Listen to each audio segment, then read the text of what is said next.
The sterile scent of antiseptic hung heavy in the air, thick enough to taste.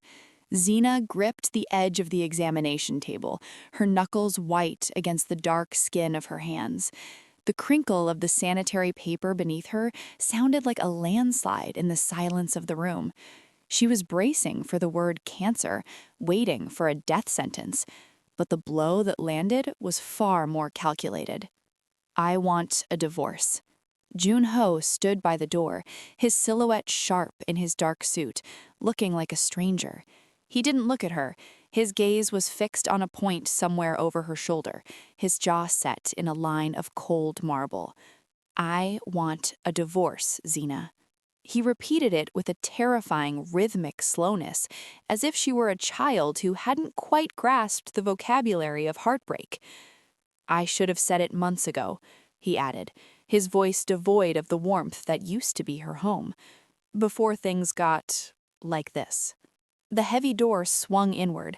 Dr. Sterling froze in the doorway, a manila folder clutched to her chest, her hand raised as if to physically ward off the tension vibrating in the small room. "I'm sorry," the doctor whispered, her eyes darting between Zena's tear-streaked face and Jun-ho's rigid back. "No," Zena cracked, but she held her ground, her hand instinctively pressing against her stomach where the phantom pain resided. "Whatever it is, just say it. I want him to hear exactly what he's leaving behind."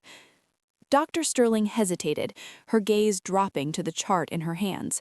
She looked at Jun-ho, then back to Zena, and the air in the room seemed to shift.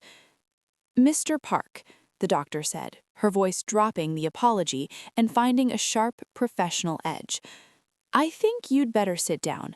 This isn't a terminal diagnosis. It's a beginning." Jun-ho didn't sit. He didn't even flinch. He remained anchored to the spot near the exit, one hand shoved deep into his trouser pocket while the other toyed with the edge of a legal document, the physical manifestation of his betrayal. "Jun-ho, sit, Jun-ho," Zena whispered, her voice trembling with a cocktail of exhaustion and terror. "I have heard enough medical jargon to last a lifetime, Zena," he countered, finally meeting her eyes with a gaze so clinical it made the room feel sub-zero. "The business is failing, my mother is right about our compatibility, and I am suffocating. I'm not sitting down to prolong a conversation that ended in my head 6 months ago." Zena felt a hollow ache behind her ribs. She looked at the man she had supported through every late-night breakdown and every failed pitch. This was the man she had sacrificed her own sleep for, working double shifts to keep his dreams afloat while he drifted further away. 6 months, she breathed, the paper beneath her crinkling as she shifted. "You've been planning to walk out while I was in and out of clinics thinking I was dying, while I was losing weight and failing to keep food down?" "I should have left the moment the spark died," he said, his tone terrifyingly even. "Instead, I stayed out of obligation, out of pity. But pity doesn't build a life, and it certainly doesn't fix a business. My mother has already arranged the transition. Everything is ready." He checked his watch, a sleek, expensive piece that Zena had bought him for their last anniversary. The irony was a bitter pill she couldn't swallow. He wasn't looking at a wife in pain, he was looking at a chore he was finally crossing off his to-do list. "I'm sorry it's happening here," he added, though his face remained a mask of indifference. "But there is never a good time to tell someone you don't love them anymore. I'll have my things moved out by the weekend. You can keep the apartment for now." He turned toward the door, his hand already reaching for the handle, completely disregarding the doctor who stood paralyzed by the weight of the chart in her hands. He was a man with one foot already in his new, unburdened life. "Jun-ho, wait!" Dr. Sterling said, her voice regaining its command. "This isn't about your mother, and it's not about your business." Jun-ho paused, his back still turned, his posture radiating an arrogant impatience. "Unless you're telling me she has a week to live, I don't see how this changes the paperwork in my pocket." "It changes everything," the doctor replied. Jun-ho's hand tightened on the door handle, the metal clicking as he began to depress the lever. He didn't turn around, his shoulders squared as if he were already walking through the threshold and into a life where Zena no longer existed. "I've made my peace with the diagnosis, doctor," he said, his voice a low, jagged rasp. "Spare us both the clinical details. I'll ensure her medical bills are settled as part of the agreement." The room felt impossibly small, the air thick with the smell of Zena's silent tears and Junho's cold finality. Dr. Sterling stepped forward, her heels clicking sharply on the linoleum, a sound that finally forced Junho to glance back with a look of pure, weary irritation. "Mr. Park, you aren't listening," Dr. Sterling said, her gaze steady and unyielding. She looked at Zena, whose eyes were squeezed shut, her hands still trembling against her stomach as she braced for the confirmation of her own end. "Zena, look at me." Zena opened her eyes, her vision blurred by a salt sting of grief. "How long?" she whispered, the question hanging like a shroud. "Is it stage 4? "It isn't stage 4, the doctor said, a small, unexpected smile breaking through her professional mask. "And it isn't cancer. The exhaustion, the weight loss, the nausea that's been pulling you down for weeks, it wasn't a disease draining your strength." Junho froze. The hand on the door handle went slack. He turned fully now, his brows furrowed in a confusion that looked almost like pain. "Then what is it? If she isn't sick, why is she like this?" Dr. Sterling turned the manila folder around, revealing a grainy black and white image pinned to the top of the chart. "She isn't sick, Junho. She's 11 weeks pregnant. That shadow on the previous scan wasn't a tumor. It was a heartbeat."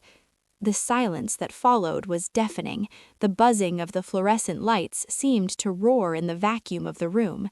Zena felt the world tilt, her breath hitching in her throat as the weight of the last few months shifted from a death sentence to a miracle.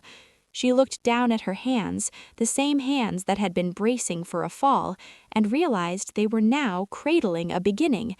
Junho let go of the door. The divorce papers in his pocket crinkled as he took a tentative, stumbling step toward the table. The mask of indifference he had worn so proudly began to crack, his eyes darting from the ultrasound image to Zena's tear-stained face. He looked like a man who had just stepped off a cliff only to realize the ground was still beneath his feet. 11 weeks? He managed to choke out, his voice stripped of its icy edge. 11 weeks, Dr. Sterling confirmed, her voice soft but firm. And perfectly healthy. Junho's hand reached out, hovering near the edge of the examination table, as if he suddenly remembered how to touch her. The cold, efficient businessman who had been ready to walk out moments ago was gone, replaced by a man looking for a foothold in a shifting reality. "Zena," he breathed, his voice thick with a sudden, suffocating guilt. I had no idea. We can fix this. We can make it work for the baby." Zena didn't lean into his touch. Instead, she recoiled, the shock of the pregnancy revelation sharpening into a jagged, righteous fury. The relief of not dying had cleared the fog in her mind, leaving only the crystal-clear memory of his cruelty. "For the baby?" she asked, her voice low and dangerous. "Now that there's a legacy to protect, you're interested in making it work?" "I was stressed, Zena," he stammered, his eyes darting to the ultrasound photo. "The business, the investors are pulling out, and my mother was right. I couldn't focus with you being so ill. I thought we were drowning." "You thought you were drowning," Zena snapped, swinging her legs off the table. The paper beneath her tore with a sharp, violent screech. She stood, despite the wave of dizziness, and faced him. "You think your business is still standing because of your mother's advice or your own genius? You think the lights stayed on and the payroll cleared last month by magic?" Junho frowned, his brow furrowing. "The bridge loan came through. My mother said she handled the bank." A bitter, broken laugh escaped Zena's throat. "Your mother didn't handle anything but her own ego. There was no bridge loan, Junho. There was me.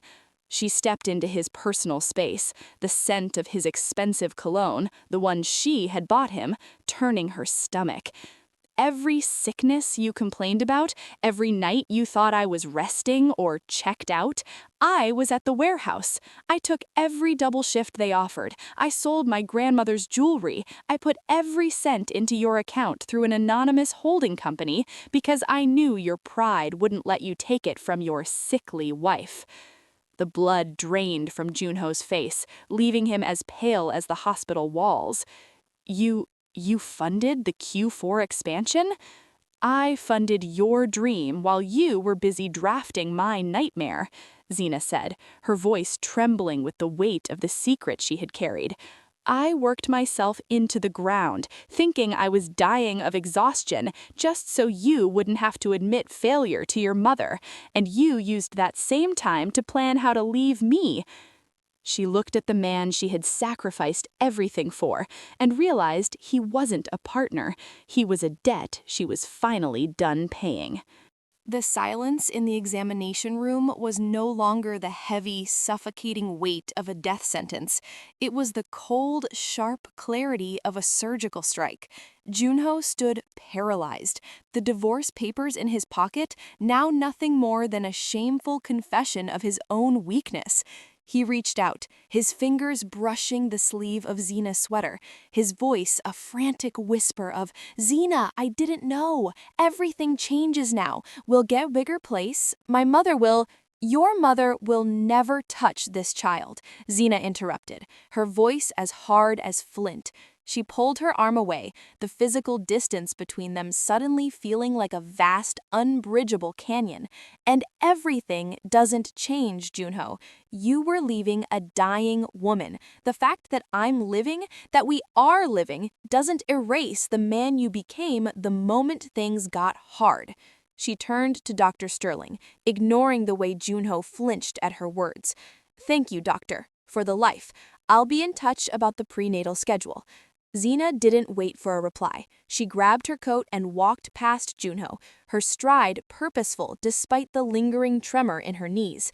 He scrambled after her, the heavy hospital doors swinging shut behind them with a definitive thud.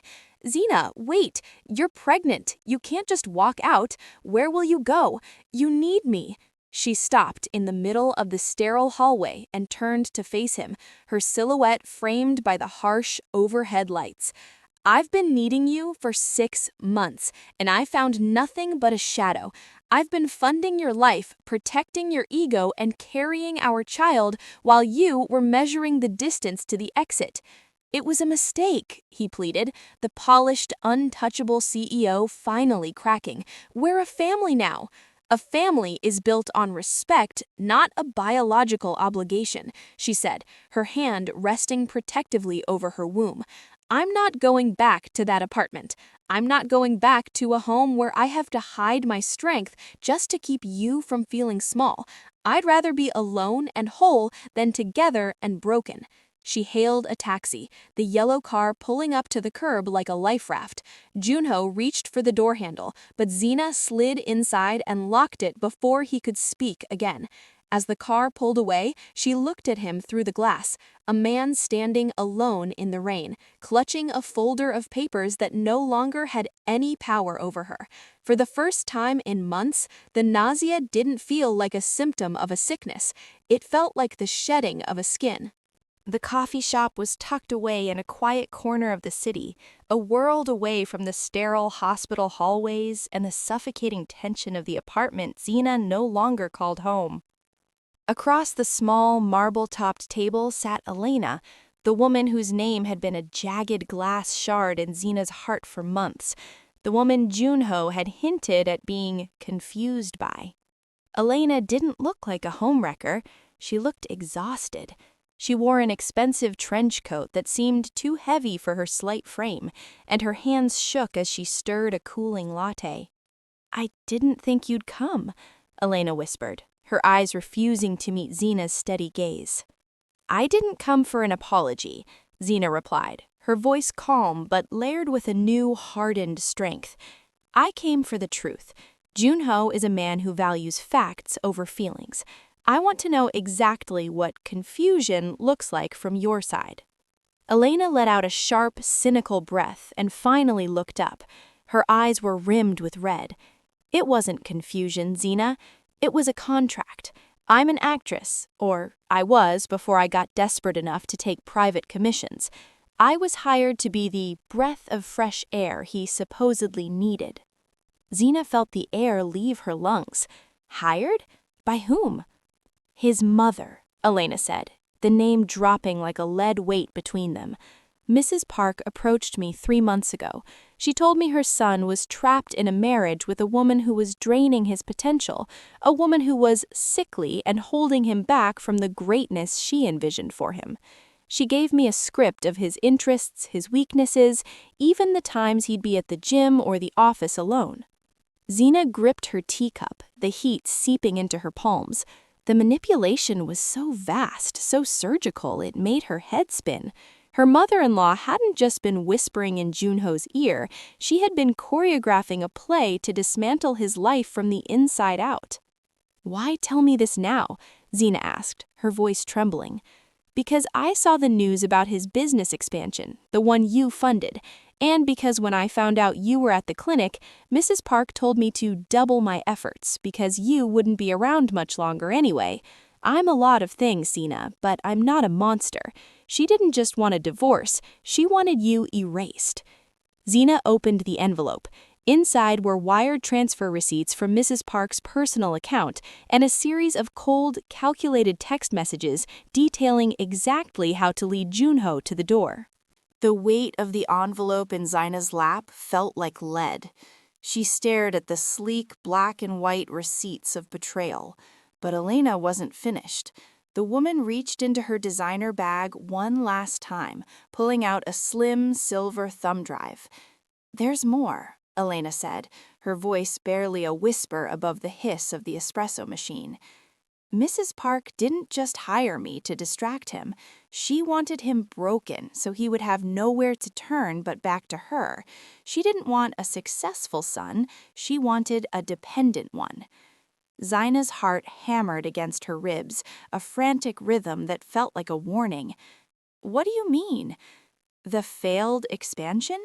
The investors who suddenly pulled out and left Junho spiraling? They didn't leave because of the market, Zena. They left because they were paid to." Elena tapped the thumb drive. "On that drive are the correspondence logs between your mother-in-law and the lead consultants at Junho's firm. She funneled money into a shell company to short sell his own stock. She strangled his cash flow from the inside, making sure every crisis hit just when he was most vulnerable." Zena felt a cold sweat break across her brow. She remembered the nights Junho had come home gray-faced and shaking, crying out that he was a failure, that he couldn't provide for her. She remembered how his mother would swoop in the next morning with tea and sympathy, whispering that perhaps his marriage was the bad omen bringing him such luck. She sabotaged the very company he built from nothing? Zena breathed, the horror of it settling deep in her bones. She let him believe he was a failure just so she could be the one to save him? "She didn't count on you," Elena noted, a flicker of genuine respect crossing her face. "She thought you were just a sick girl who would fade away. She didn't expect you to secretly fund the payroll that kept the doors open long enough for her plan to stall. You were the only variable she couldn't buy." Zena closed her eyes, clutching the thumb drive so hard the metal bit into her palm. All those extra shifts, the bone-deep exhaustion she thought was a terminal illness, it hadn't just been saving a business, it had been an accidental war against a woman who was willing to destroy her own son to own him. "He needs to see this," Zena said, her voice regaining its edge. "He needs to see the hand that's been around his throat." The office was thick with the scent of stale coffee and the heavy silence of a man who had already surrendered. Junho sat behind his mahogany desk, his head in his hands, surrounded by the wreckage of a life he thought he had ruined. When the door opened, he didn't look up, his voice a hollow shell of its former authority. "Zena, please. I've sent the corrected papers. You don't have to be here." Zena didn't speak. She walked to the center of the room and placed the silver thumb drive on the desk between them. The metallic clack echoed in the quiet. "I didn't come for the papers, Junho," she said, her voice steady and devoid of the tremors that had defined her for months. "I came to show you who actually pulled the trigger on your company." Junho looked up, his eyes bloodshot and weary. "The market shifted. The investors." "The investors were bought," Zena interrupted. She leaned over the desk, plugging the drive into his laptop with a sharp, decisive click. "Open the folder titled Project Chrysalis. It was the name your mother gave to your destruction." Junho's brow furrowed in confusion, but as he began to click through the files, the wire transfers, the encrypted emails, the communication logs with the consultants who had sabotaged the Q4 expansion, the color drained from his face until he looked like a ghost. He scrolled through the correspondence, his breath hitching as he read his mother's own words.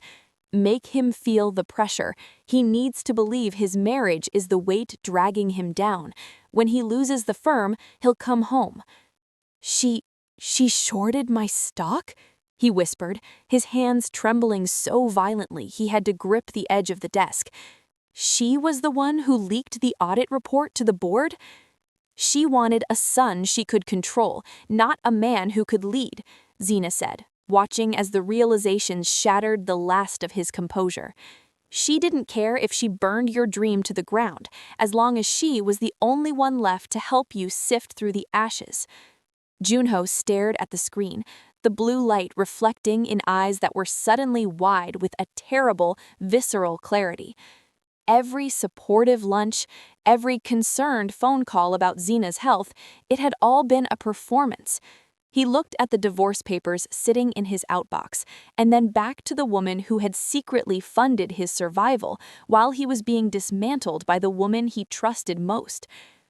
"I destroyed us for a lie," he choked out, the weight of his own blindness crashing down on him.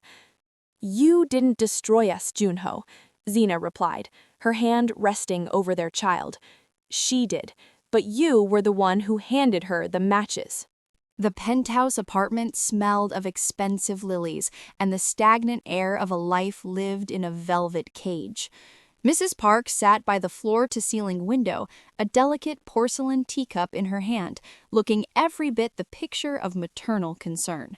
She didn't even turn when the heavy oak door slammed against the wall. "Junho, darling," she said, her voice a practiced melody of poise. "You look haggard. I told you that girl was a drain on their spirit. Now that the papers are signed, we can finally begin the restructuring of—" "The only thing being restructured today is your involvement in my life," Junho interrupted, his voice a low, vibrating growl that stopped her mid-sip. He crossed the room in 3 strides, dropping the silver thumb drive into her tea. The splash stained her silk blouse, but she didn't flinch, her eyes narrowing as she looked at the submerged metal. "Project Chrysalis, Mother?" Junho asked, leaning over her until his shadow eclipsed her light. "A fitting name. You wanted to keep me in a cocoon, blind and helpless, so you could be the one to decide when I was allowed to fly. You bankrupted my company. You hired an actress to play the part of a mistress. You watched my wife wither away from exhaustion while she was secretly paying my employees' salaries, and you told me she was the curse?" Mrs. Park set the cup down, her face finally hardening into a mask of cold, sharp angles. "I did what was necessary to bring you home. That woman is beneath you, Junho. She's a commoner who tricked you into a life of mediocrity. I saved you from a sinking ship." "You were the one who poked the holes in the hull," Junho roared, the sound echoing off the marble floors.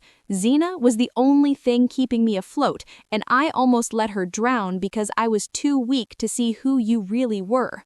He pulled a fresh set of documents from his coat, not divorce papers, but a formal restraining order and a complete severance of her board member rights. From this moment on, you are nothing to me. You will not call, you will not send flowers, and if you ever step within a mile of Zena or my child, I will use every scrap of evidence on that drive to ensure you spend your golden years in a cell. Your child? She scoffed, her voice cracking for the first time. My legacy, Junho corrected, his gaze unwavering, one that will never know your name. He turned his back on her, walking toward the door without a single glance at the woman who had tried to own his soul. For the first time in his life, the air didn't feel thin. He wasn't walking toward a business meeting or a compromise. He was walking toward the only person who had ever truly stood by him. The hospital room this time was different. There were no fluorescent hums of dread or the cold crinkle of paper under a body bracing for a death sentence. Instead, the air was warm, filled with the soft, rhythmic lullaby of a newborn's breathing. Zena looked down at the tiny bundle in her arms, dark hair, a button nose, and a fierce grip that felt like a promise. "She's perfect," Junho whispered, sitting on the edge of the bed. He didn't look like the sharp-suited CEO who had once stood by the door with divorce papers in his hand. He looked like a man who had spent the last 6 months relearning the weight of his own words. "She's Nari," Zena said, her voice tired but resonant with a peace she had fought for. A lily, pure and resilient. Junho reached out, his finger tracing the velvet cheek of his daughter. He didn't ask for forgiveness. He knew that was a debt he would be paying in installments of loyalty for the rest of his life. He had spent the months leading up to this moment dismantling the toxic empire his mother had built, rebuilding his firm on the foundation of the secret funding Zena had provided, not as a silent sacrifice anymore, but as a full partner. "I realized something today," Junho said, looking from the baby to Zena. "My mother thought a legacy was a name on a building or a stock price. She thought it was something you bought by breaking people." He paused, his gaze softening. "But this is the legacy, the fact that she will never have to hide her strength to make someone else feel powerful, the fact that she'll see her mother as the person who saved us both." Zena shifted Nari, feeling the warmth of the child against her chest. The memory of the other woman, the staged sabotage, and the cold hospital room where it all began felt like a lifetime ago. The scars were still there, jagged reminders of a betrayal that nearly cost them everything, but they were no longer open wounds. They were the map of how they had found their way back to each other. "We don't owe anyone anything but the truth," Zena said, her eyes meeting his. "No more secrets, no more sacrifices that look like shadows. Only respect," Junho agreed, leaning down to press a kiss to Zena's forehead and then to the crown of Nari's head. Outside the window, the sun was beginning to rise over the city, casting a golden light over the glass and steel. The world was still the same, but the life inside this room was brand new. As Nari let out a soft, tiny cry, Zena didn't feel the urge to pull away. She leaned in. For the first time, the future didn't look like a clinical diagnosis, it looked like a home. Zena fought for her life, her business, and her daughter. And in the end, she won the only currency that matters: respect. If you felt the heat of that final confrontation and the relief of Nari's first breath, make sure to hit that like button. Stories like this only come to life because of your support. Subscribe and turn on notifications so you don't miss our next deep dive into a world where the truth always comes to light. What would you have done if you found that thumb drive? Let me know in the comments below.